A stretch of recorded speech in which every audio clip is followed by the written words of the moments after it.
So good morning guys. तो चलिए start करते हैं आज के यानी कि 6 नवंबर के इंपॉर्टेंट करंट अफेयर्स को। तो इस प्रश्न में आपसे पूछ रहे हैं अभी हाल ही में विश्व सुनामी जागरूकता दिवस ये कब मनाया गया। तो आंसर होगा 5 नवंबर को।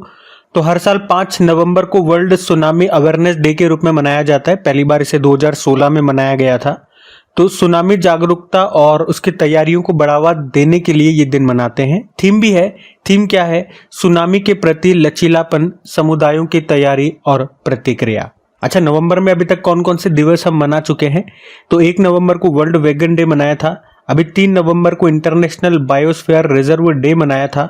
और अब ये 5 नवंबर को विश्व सुनामी जागरूकता दिवस के रूप में मना रहे हैं। तो नवंबर के ये 3 इंपॉर्टेंट डेज हैं, इनको ध्यान में रखना।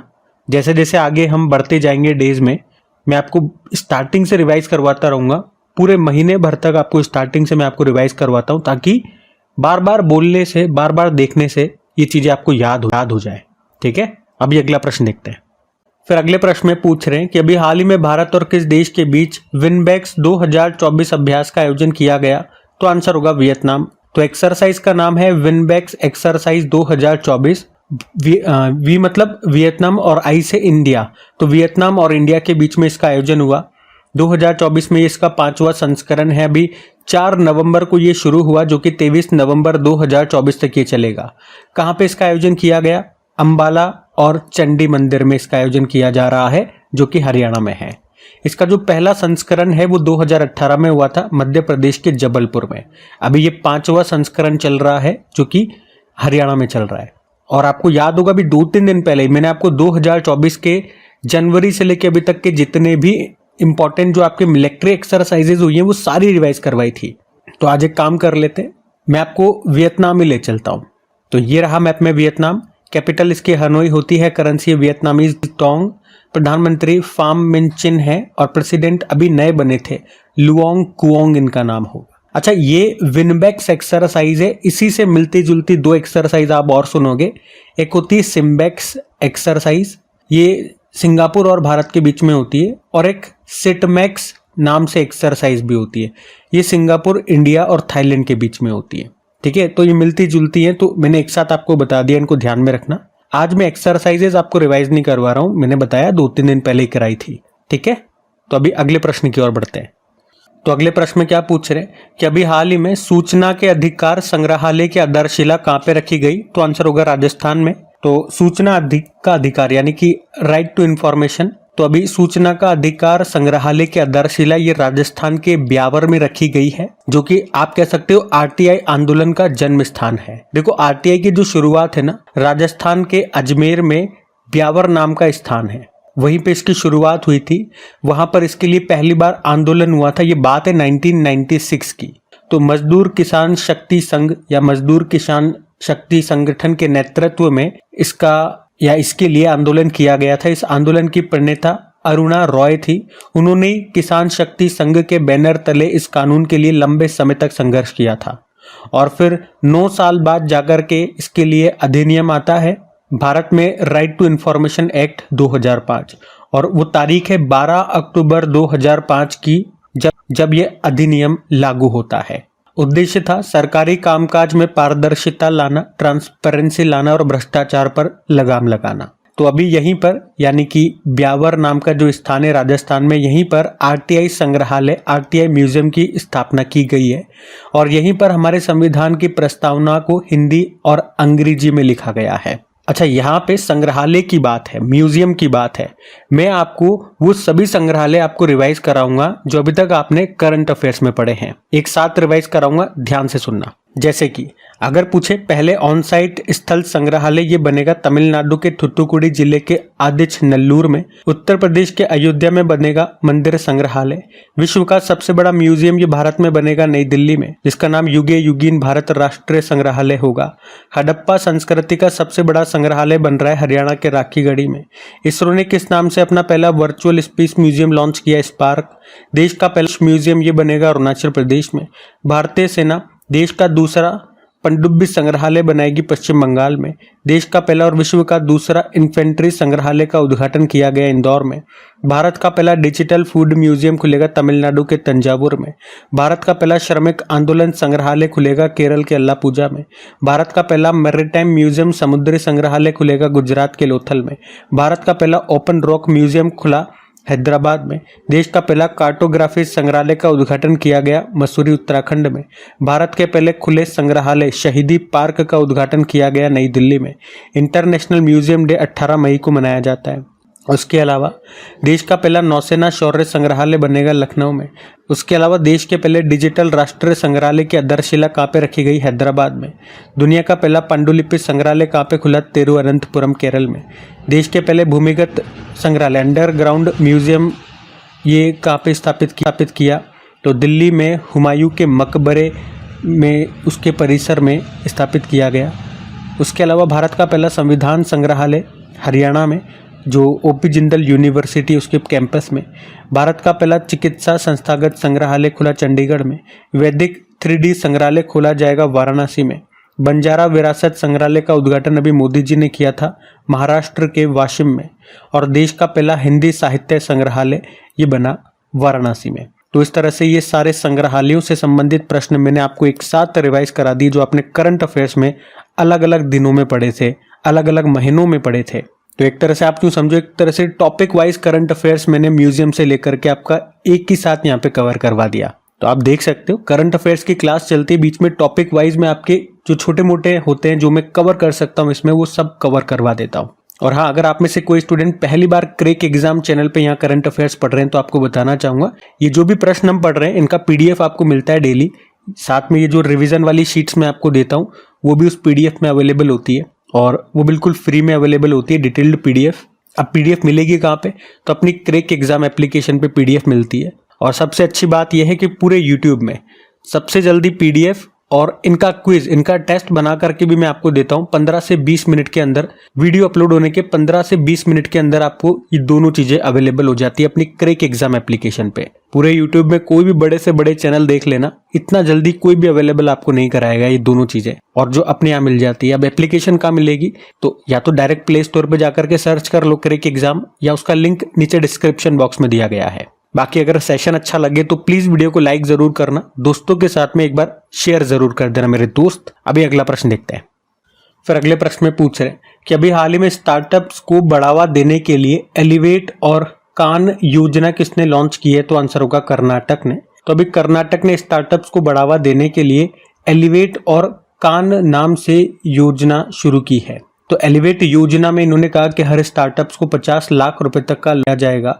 और जो कान योजना है, देखो कान का फुल फॉर्म है कर्नाटक एक्सेलरेट नेटवर्क।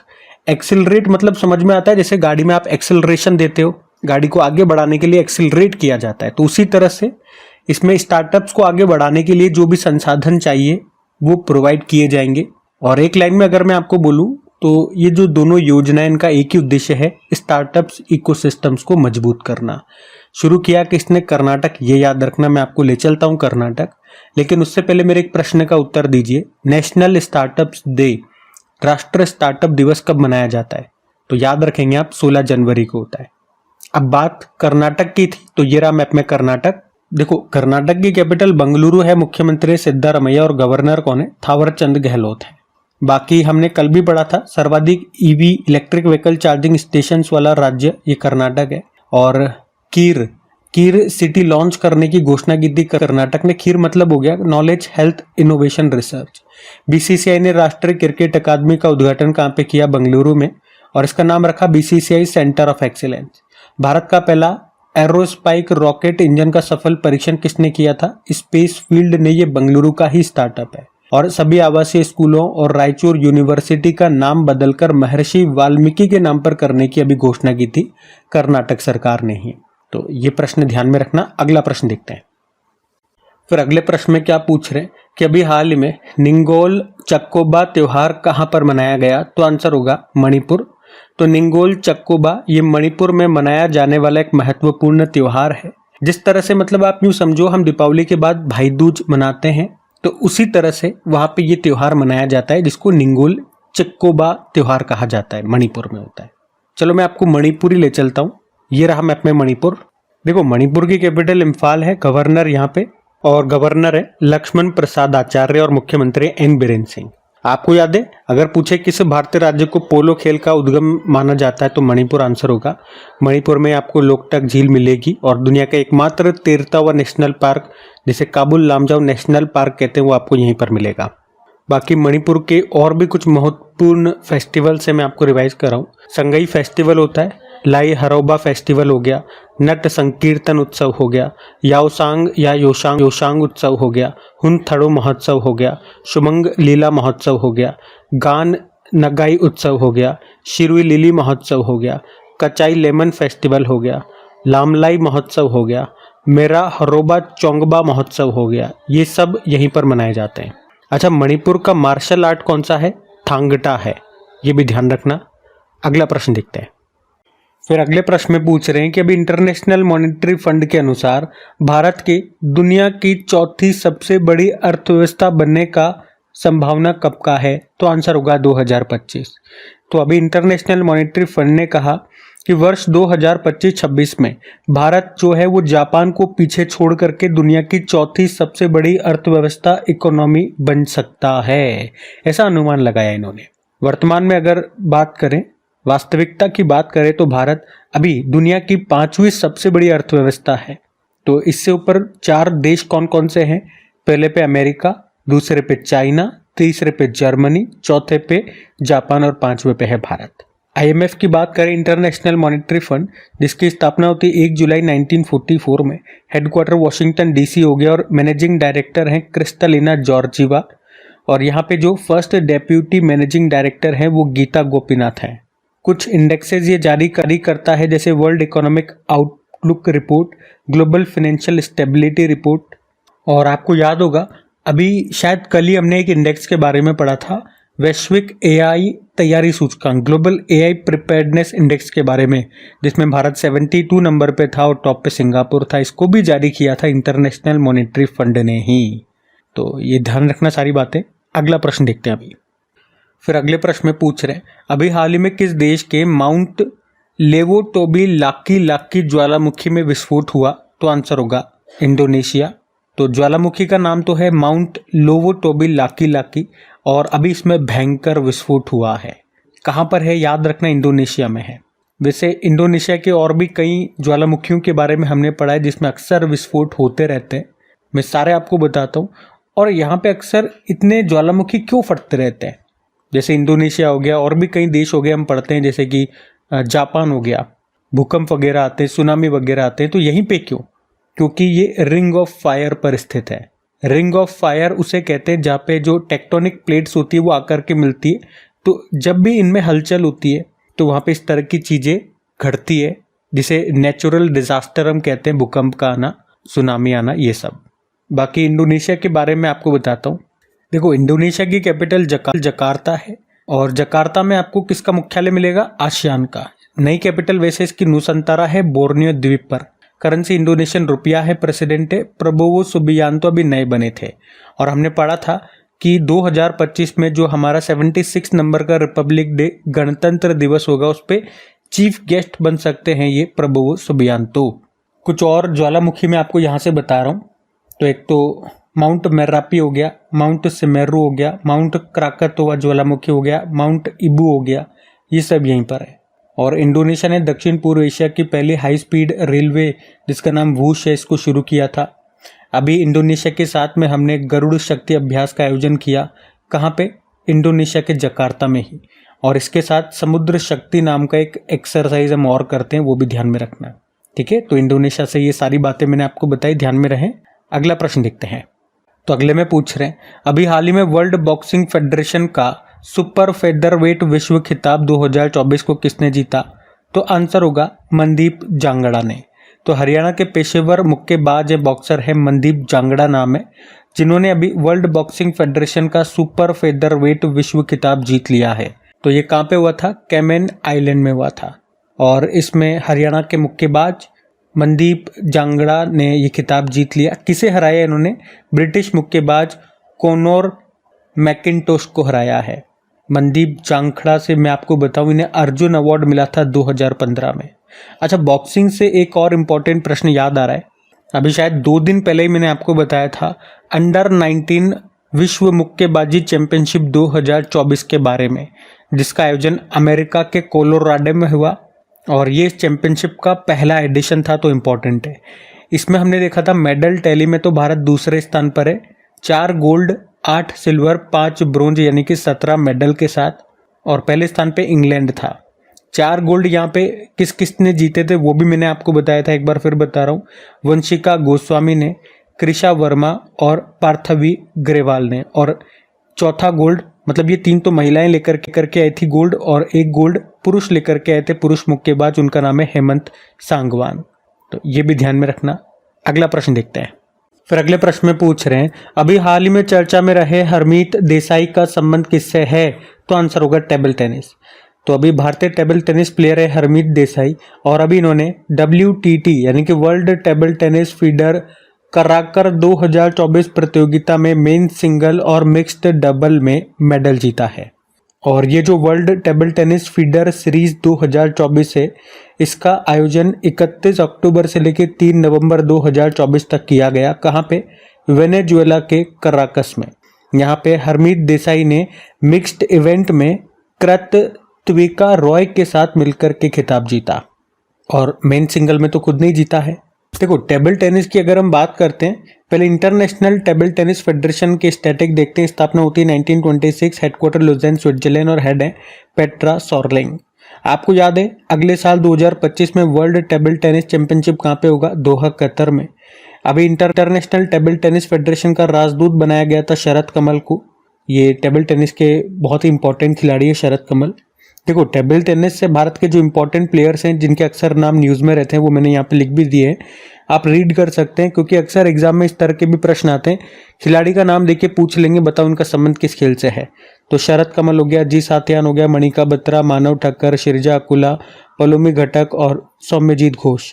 और अभी जो पेरिस ओलंपिक हुए थे, उसमें उद्घाटन समारोह में ओपनिंग सेरेमनी में जो फ्लैग बियरर भारतीय ध्वजवाहक थे, वो शरद कमल और PV सिंधु थे। तो ध्यान रखना ये सब। अगला प्रश्न देखते हैं। तो अगले प्रश्न में पूछ रहे हैं कि अभी हाल ही में अंतर्राष्ट्रीय सौर गठबंधन सभा के 7वें सत्र का आयोजन कहाँ पे किया गया? तो आंसर होगा नई दिल्ली में। तो इंटरनेशनल सोलर अलायंस के 7वें सत्र का आयोजन नई दिल्ली में किया गया, जिसका उद्घाटन किया हमारे केंद्रीय नवीन व नवीकरणीय ऊर्जा मंत्री प्रहलाद जोशी ने। और इस बार भारत को इसका अध्यक्ष बनाया गया है। वही अध्यक्ष बनाया, इसीलिए भारत में हुआ ये। और भारत को 2024 से लेकर 2026 तक के लिए अध्यक्ष बना दिया गया है। इस बार फ्रांस को उपाध्यक्ष बनाया गया है। और डायरेक्टर जनरल अभी वर्तमान में आप देखोगे तो अजय माथुर है, लेकिन जो नए, या यूं कह दूं इनके बाद जो अगले डायरेक्टर जनरल हैं, जो अगले साल से बनेंगे, वो बना दिए गए हैं आशीष खन्ना, उनका नाम है। देखो, इंटरनेशनल सोलर अलायंस की हम बात कर रहे हैं। इसकी स्थापना 2015 में COP21 के दौरान हुई थी। भारत और फ्रांस ने मिलकर के इसकी स्थापना की थी। इसका मुख्यालय आपको भारत में मिलेगा, गुरुग्राम, हरियाणा में। ये एकमात्र ऐसा अंतर्राष्ट्रीय संगठन है जिसका मुख्यालय आपको भारत में मिलेगा। डायरेक्टर जनरल अभी वर्तमान में तो मैंने आपको बता ही दिए, और अगले कौन होंगे ये भी बता दिया, आशीष खन्ना होंगे। अच्छा, खन्ना से मुझे याद आता है, आप मुझे बताएंगे अभी हमारे 51वें नंबर की चीफ जस्टिस ऑफ इंडिया कौन बने? ये मेरा आपके लिए होमवर्क प्रश्न है। बाकी आप जानते हो अभी पहले अंतर्राष्ट्रीय सौर महोत्सव का आयोजन कहाँ पे हुआ? ये भी नई दिल्ली में हुआ था। इंटरनेशनल सोलर अलायंस ने ही इसका आयोजन किया।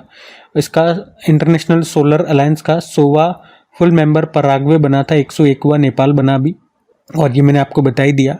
अच्छा, अगर आपसे ये पूछे ना कि इंटरनेशनल सोलर अलायंस का, जैसे कि अभी 7वां सत्र हमने देखा, जो पहला सम्मेलन था वो कब और कहाँ हुआ था?